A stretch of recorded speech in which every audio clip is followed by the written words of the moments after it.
Pues buenas tardes, Ángel Luis Vázquez. Por segundo año, misma jornada, ponencia. Buenas tardes, Ana. Encantado de estar Es un placer, con es un vosotros. placer, un placer. Encantado de estar con vosotros aquí. Pues si me dejas, voy a intentar compartir pantalla. Sí. En Vale. tanto organizas, les quiero pedir a los asistentes disculpas por los problemas en la anterior ponencia. Me fue completamente imposible mejorarlo. De hecho, se habían preparado una serie de preguntas que los nervios y la imposibilidad de ver el chat que se vino abajo. Por suerte, en la anterior ponencia ni un solo problema y espero que esta se lleve a cabo también sin problema alguno. Pues Ana, vamos a intentar que así sea. Muy bien. Porque ya la gente después de todo el día con esto pues puede estar un poco cansada. Bueno, buenas tardes a todo el mundo y en primer lugar lo que me gustaría es agradecerle a Ana y al Consejo la oportunidad de estar con ustedes en estas jornadas y a ustedes el que estén con nosotros, porque sin ustedes no hay jornadas. Nos vamos a referir a la mediación concursal en el anteproyecto de reforma del texto refundido. Bien. Para eso, lo primero que tenemos que ver es el entorno legal en el que nos estamos moviendo. En primer lugar, me gustaría decir que el texto refundido es un texto muy reciente, de apenas un año, pues fue aprobado por Real Decreto Legislativo 1/2020 del 5 de mayo. En segundo lugar, que para la modificación del texto refundido se utiliza la transposición de una directiva europea, en concreto la Directiva UE 2019/1023 del Parlamento Europeo y del Consejo de 20 de junio del 2019 sobre marcos de reestructuración preventiva, exoneración de deudas y inhabilitaciones, y sobre las medidas para aumentar la eficacia de los procedimientos de reestructuración, insolvencia y exoneración de deudas. Este anteproyecto, con fecha 29 del 9, el CES emite dictamen, encontrándose actualmente a esperas del trámite parlamentario. Y también con fecha del mes de agosto, la misma fecha, se publica el anteproyecto de ley orgánica de modificación de la Ley Orgánica 6/1985 de 1 de julio del Poder Judicial en materia de eficiencia de los juzgados de lo mercantil para la transposición de la ya mencionada directiva. Pues bien, el anteproyecto supone una modificación del texto refundido en su totalidad. Una de las modificaciones más importantes es la que se realiza en el actual libro segundo dedicado al derecho preconcursal. El anteproyecto propone no una simple adaptación de la redacción del articulado, sino una redacción completamente nueva de todos y cada uno de los 103 artículos que en la actualidad conforman el libro segundo, del artículo 583 al 686. Desaparece del derecho preconcursal toda referencia a los acuerdos extrajudiciales de pago y a la mediación concursal. Así que en una primera lectura la conclusión es clara. Con la entrada en vigor del anteproyecto desaparece la mediación concursal apenas 8 años después de su puesta en marcha. Y con ella también desaparecen los acuerdos extrajudiciales de pago y la figura del mediador concursal. Entonces, realmente aquí podríamos terminar casi nuestra intervención, pues la respuesta a la pregunta ¿cómo afecta la transposición de la directiva a la mediación concursal? Parece clara y contundente. Cuando entre en vigor, desaparece la mediación concursal tal como la conocemos. Pero bueno, como nos quedan todavía del orden de 25 minutos de intervención, vamos a dedicarnos a ver cómo quedan los otros mecanismos preconcursales en el anteproyecto. Para lo cual podemos ver que el marco preconcursal, según el texto refundido, estaba dividido en 3 libros. En el libro segundo, en 3 títulos. El título primero de la comunicación de la apertura de negociaciones con los acreedores, el título segundo de los acuerdos de refinanciación y el título tercero de los acuerdos extrajudiciales de pago. En el nuevo marco concursal, también en el libro segundo, pero tenemos 5 primero de los presupuestos del preconcurso, título segundo de la comunicación de apertura de negociaciones con los acreedores, título tercero de los planes de reestructuración, título cuarto del experto en reestructuración y el título quinto del régimen especial. Así, con el anteproyecto se mantiene el antiguo 5 bis, después 583 del texto refundido y actualmente 583 y 584 del anteproyecto referidos al preconcurso. Y aparecen los planes de reestructuración, a los que el anteproyecto dedica todo el título tercero, artículo 617 y siguiente, y vienen a sustituir a los acuerdos extrajudiciales de pago y a los acuerdos de refinanciación contemplados en el texto refundido. ¿Quién puede utilizar estas herramientas preconcursales? Esto nos lo dice el presupuesto subjetivo del artículo 583 del anteproyecto. Cualquier persona natural o jurídica que lleve a cabo una actividad empresarial o profesional podrá efectuar la comunicación de apertura de negociaciones con los acreedores o solicitar directamente la homologación de un plan de reestructuración. Y aquí nos surge la primera reflexión. ¿Y la persona física no empresario? Dice textualmente cualquier persona natural o jurídica que lleve a cabo una actividad. Entonces parece que queda claro del tema preconcursal, quedan excluidos la persona física no empresaria. Bien, ¿y cuándo se pueden utilizar las herramientas preconcursales, el presupuesto objetivo? Bien, cuando existe una insolvencia actual, cuando exista una insolvencia inminente y, novedad del anteproyecto, cuando exista probabilidad de insolvencia. El anteproyecto incluye como novedad en la redacción del presupuesto objetivo el artículo 584, que no solo el deudor que se encuentre en situación de insolvencia actual o inminente puede comunicar la apertura de negociaciones o solicitar la homologación de un plan, sino también el deudor que se encuentre en probabilidad de insolvencia lo puede hacer. Y existe probabilidad de insolvencia cuando sea objetivamente previsible que de no alcanzarse un plan de reestructuración, el deudor no va a poder cumplir regularmente sus obligaciones a la fecha de su vencimiento. Así, tenemos que un deudor que tenga probabilidad de insolvencia puede utilizar un mecanismo preconcursal, pero no va a poder utilizar el concurso de acreedores. Bien, a diferencia de la actual regulación, el anteproyecto contempla un contenido mucho más estricto y detallado para realizar la comunicación de apertura de negociaciones que el actual 583 del texto refundido antiguo 5 bis, en los que bastaba una mera comunicación sin mayor detalle. La nueva normativa también prevé que será el letrado de la Administración de Justicia el competente para admitir a trámite mediante decreto en el plazo de 2 días la comunicación. ¿Y qué efectos tiene la comunicación de la apertura de negociaciones?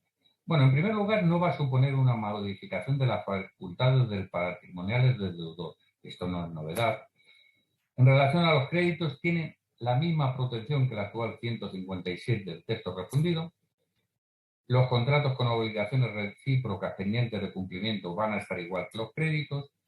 Y el anteproyecto mantiene la protección de 3 meses desde la comunicación, no desde la admisión a trámite, en los que no se van a poder iniciar ejecuciones judiciales o extrajudiciales y se van a suspender las ya iniciadas, siempre que dichas ejecuciones sean sobre bienes o derechos necesarios para la continuidad de la actividad del deudor.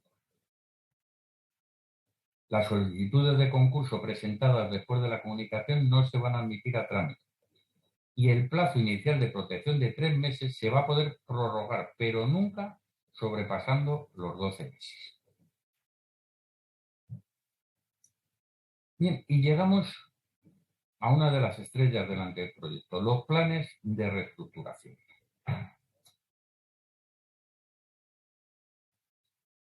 Según la exposición de motivos, los objetivos de estos planes es dotar de una mayor flexibilidad al proceso de negociación de los procesos de reestructuración.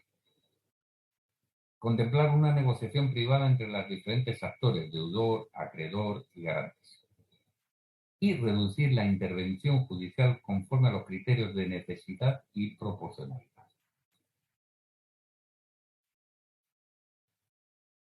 El anteproyecto nos incluye un concepto de plan de reestructuración amplio que trata de considerar todos los escenarios que un deudor tiene que valorar en la negociación para mantener la viabilidad de un negocio.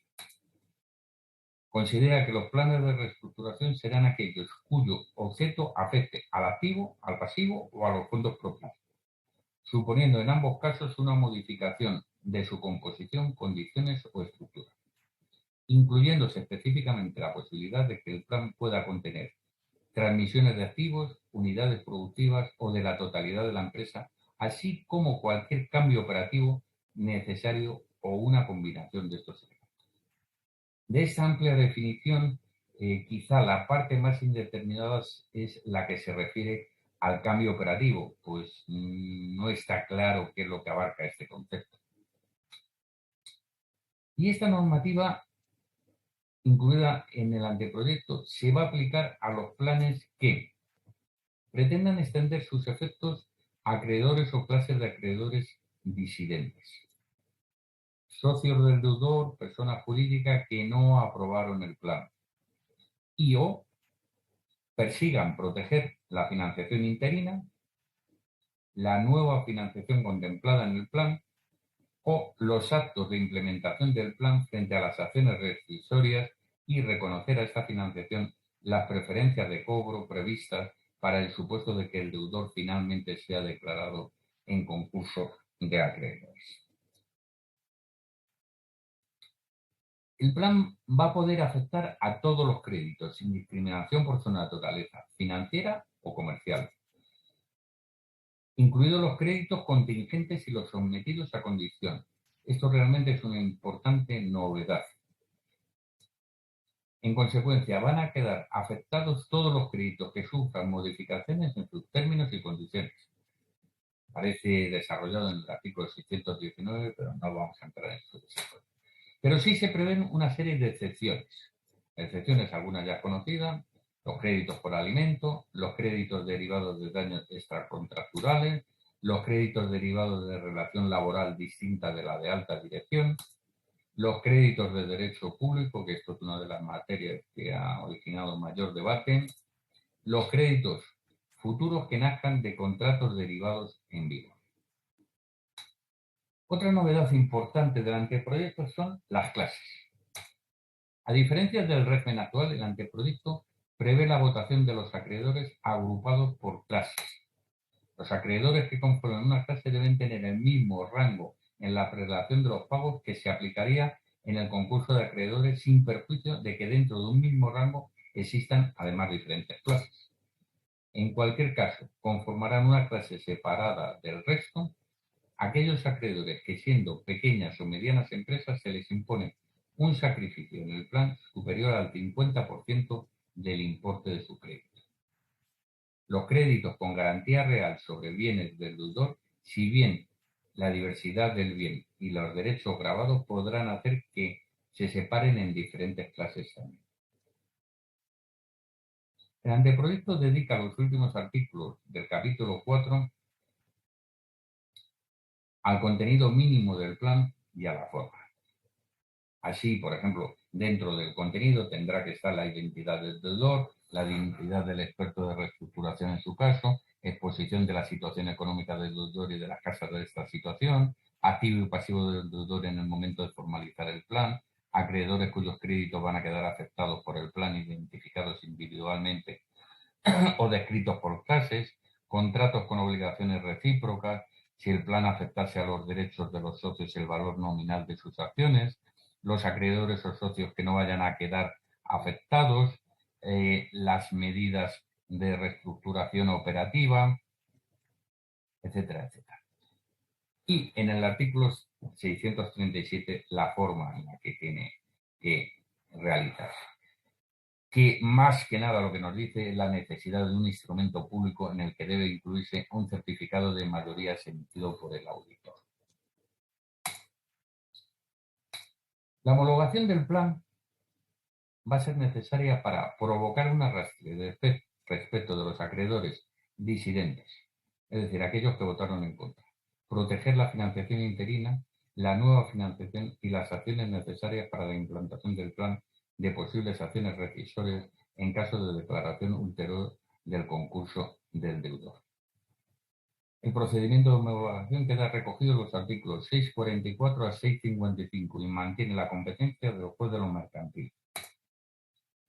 Y el auto de homologación es susceptible de impugnación, como ya lo era en el texto refundido, aunque en el anteproyecto prevé que sea la audiencia provincial el órgano competente para la impugnación y no el juez de lo mercantil. El experto en reestructuración es otra de las grandes figuras del anteproyecto. Se introduce en nuestro ordenamiento la figura del experto en reestructuración y sus funciones van a ser facilitar las negociaciones entre las partes, ayudar a deudores con poca experiencia o conocimiento en materia de reestructuración, facilitar las decisiones judiciales cuando surja alguna controversia entre las partes. Y a mí me surge una reflexión a la vista de lo anterior. Podemos decir que esta nueva figura se asemeja mucho a la figura de un mediador experto en procesos empresariales, lo cual parece una figura diseñada a la medida de nuestro colectivo. ¿Cuándo va a ser necesario? Pues cuando lo solicite el deudor o acreedores que representen más del 50% del pasivo afectado. Cuando el juez lo considere necesario en los supuestos en los que el deudor ha solicitado la suspensión general de ejecuciones singulares. Cuando se solicite la homologación de un plan que arrastre a una clase o socios disidentes. En el caso de que no se hubiese nombrado expertos los acreedores que representen el 35% del pasivo afectado podrán solicitar al juez el nombramiento del experto. El juez dará traslado al deudor por si se opone o solicita el nombramiento de un experto diferente. El nombramiento. ¿Quién nombrará al experto? El juez nombrará a quien haya propuesto el deudor o los acreedores. Si el juez no lo considera idóneo, puede pedir al solicitante una terna de la que el juez va a designar un experto. Y el nombramiento va a poder ser impugnado por quien tenga interés legítimo y los acreedores que representen más del 50% del pasivo afecto podrán solicitar la sustitución del experto. ¿Qué requisitos debe tener el experto? Deberá tener conocimientos especializados y experiencia en materia de reestructuración. No podrá haber prestado servicios relacionados con reestructuraciones al deudor en los últimos 2 años anteriores a su nombramiento. Se le aplicará el mismo régimen de incompatibilidad que el previsto en materia de auditoría de cuentas y se le va a exigir la suscripción de un seguro de responsabilidad civil. Las funciones, como hemos visto antes, es asistir al deudor y a los acreedores en las negociaciones, asistirá en la elaboración del plan de reestructuración, elaborará y presentará al juez los informes preceptivos y todo lo que el juez considere oportuno y quizá una de las principales funciones, tal como lo dice la exposición de motivos, es la elaboración del informe sobre el valor en funcionamiento de la empresa para planes no consensuales, es decir, aquellos no aprobados por todas las clases o por el deudor o por los socios de este. Bien, y al final tenemos el régimen especial. Y aquí es importante no confundir el régimen especial con el procedimiento especial de microempresas. Las reglas especiales establecidas en este título, recordemos que era el título 5 del libro 2, serán de aplicación a las personas naturales o jurídicas que, de acuerdo con el balance del ejercicio anterior al que se haga la comunicación o se presente la solicitud de homologación, reúnan las circunstancias siguientes. Primero, que el número medio de trabajadores empleados durante el ejercicio anterior no sea superior a 49 personas. Segundo, que el volumen de negocio anual o balance general anual no supere los 10 millones de euros. Tercero, no serán aplicables las especialidades previstas en este título cuando la sociedad pertenezca a un grupo obligado a consolidar. Tampoco va a ser de aplicación cuando el deudor tenga la condición de microempresa y deba quedar sujeto al procedimiento especial del libro tercero.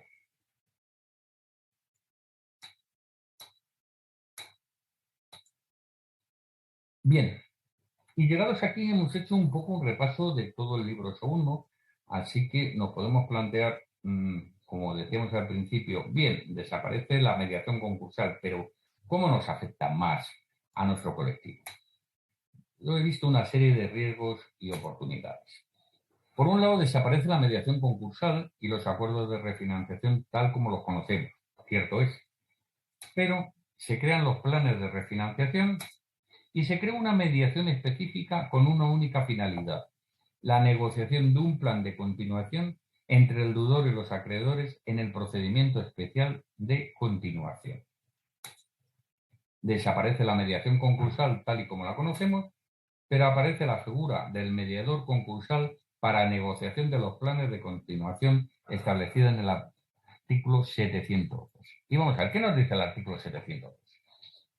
El deudor o acreedores cuyos créditos representen al menos un 20% del total del pasivo podrán solicitar la designación de un mediador concursal en cualquier momento desde la apertura del procedimiento especial hasta el final del plazo de votación.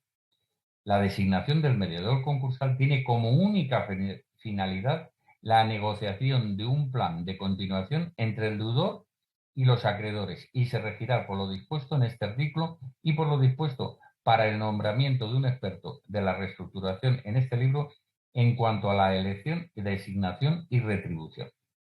Como regla general, la mediación se realizará por medios electrónicos, por videoconferencia u otro medio análogo de transmisión de voz o imagen, siempre que quede garantizada la identidad de los intervinientes.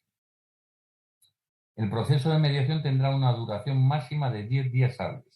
Si en algún momento el mediador entiende que no es posible alcanzar un acuerdo, cerrará formalmente de manera definitiva la mediación y lo notificará al juzgado. Si el mediador hubiera cerrado anticipadamente la mediación, el deudor o acreedores con un 20% del total del pasivo podrá solicitar la apertura del procedimiento especial de liquidación siempre que el deudor se encuentre en estado de insolvencia actual. Bien, se limitan las figuras del administrador concursal, el letrado asesor y el procurador para muchos casos. Esto es uno de los temas más debatidos del anteproyecto. Pero también es cierto que se mantiene la figura del administrador concursal para el procedimiento general y para el procedimiento especial de liquidación se mantiene el administrador concursal, aunque es voluntario, como se indica en el artículo 714. ¿Qué nos dice el artículo 714? En cualquier momento del procedimiento especial de liquidación, el deudor o los acreedores cuyos créditos representen al menos el 20% del pasivo total podrán solicitar el nombramiento de un administrador concursal que sustituya al deudor en sus facultades de administración y disposición. El porcentaje anterior quedará reducido al 10% en el caso de paralización de la actividad empresarial o profesional del deudor. El administrador concursal tendrá facultades de propuesta del plan de liquidación, podrá emitir opiniones técnicas relativas a la valoración de los activos y de las ofertas de adquisición de la empresa o de las unidades productivas. Tendrá las facultades de administración conferidas en el procedimiento y las facultades de disposición necesarias para proceder a la liquidación del activo dentro del plan del marco de liquidación. El nombramiento de la administración concursal recaerá en la persona inscrita en el registro público concursal que elijan de mutuo acuerdo el deudor y acreedores cuyos créditos representen más del 50% del pasivo total. Cuando no haya acuerdo sobre persona, se aplicarán las reglas del título primero. Y me he ido. Vale. La retribución del administrador concursal correrá a cargo del solicitante y se determinará de mutuo acuerdo entre el deudor y los acreedores que lo representen la mayoría del pasivo, salvo que la solicitud provenga de los acreedores y estos asuman libremente el coste de la retribución, en cuyo caso corresponderá a ellos la determinación de la cuantía.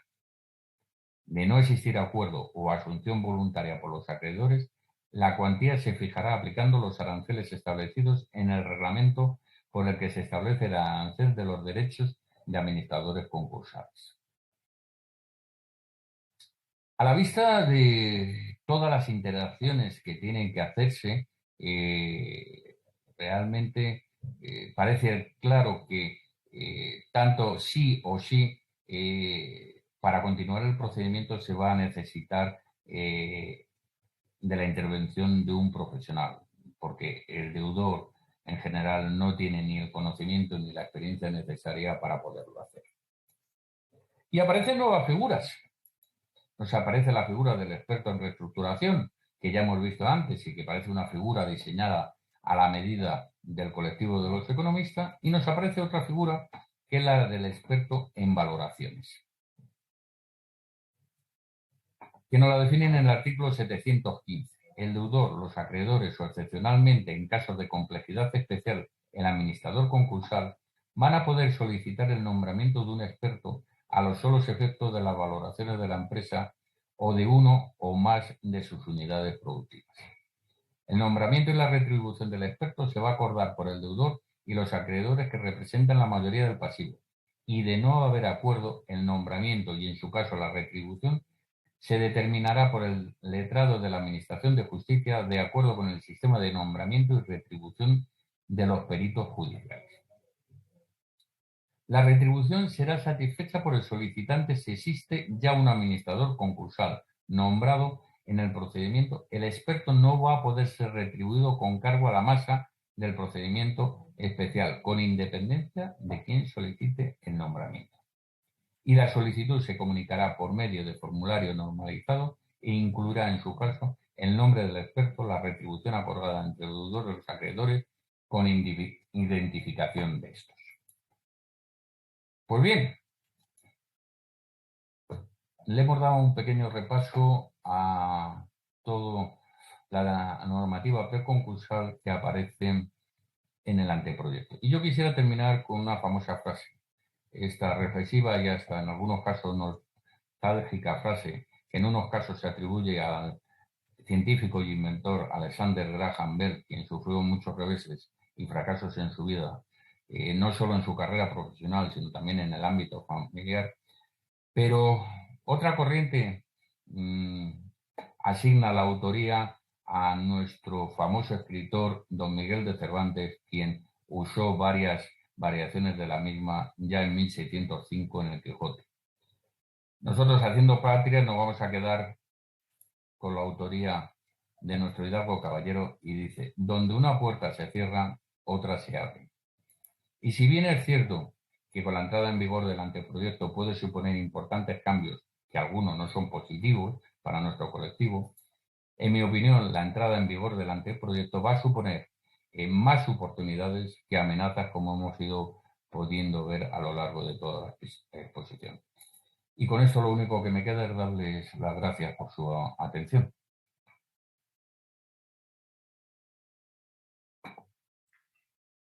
Muchas gracias, Ángel Luis. Un buen repaso.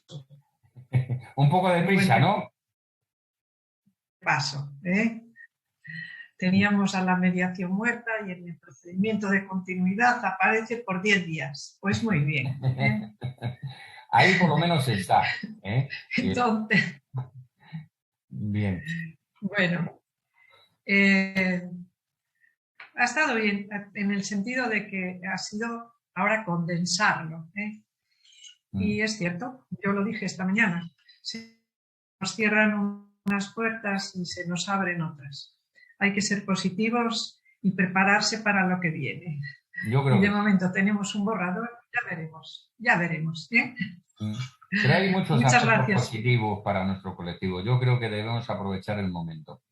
Sí, sobre todo porque hay una visión económica empresarial Exacto. más clara en lo Está que es claro. al transponer la directiva y el anteproyecto viene con otro luz. Vale, a mí me gusta mucho la exposición del anterior ponente con el tema informático, que tú decías, Ana, que él era economista, era abogado, era informático y por eso podía tener una visión más amplia. Y yo creo que los economistas por nuestro trabajo, por nuestro día a día, tenemos una visión 365 grados de la actividad de la empresa y eso nos faculta para poder estar muy preparados en todo lo que se refiere a procesos de reestructuración, porque podemos hablar de muchos temas que solo se ven en la empresa, que fuera de la empresa no se tratan y no se ven o no se pulsa el día a día. Y creo que eso para nosotros es una gran ventaja y que debemos aprovechar. Ciertamente, ciertamente. Bueno, la empresa, muy bien, pues muchísimas gracias, la actividad económica tiene muchas aristas, es un poliedro con muchas aristas y en ellas la profesión nuestra de economista está ahí. Y nos han hecho caso porque el anteproyecto y más. Ya. Si se trata de sanear empresas, hagámoslo. Hagámoslo. Bueno, muchísimas gracias, Ángel Luis. Muchas gracias, Ana. Me tenéis a vuestra disposición. Un saludo. Hasta luego.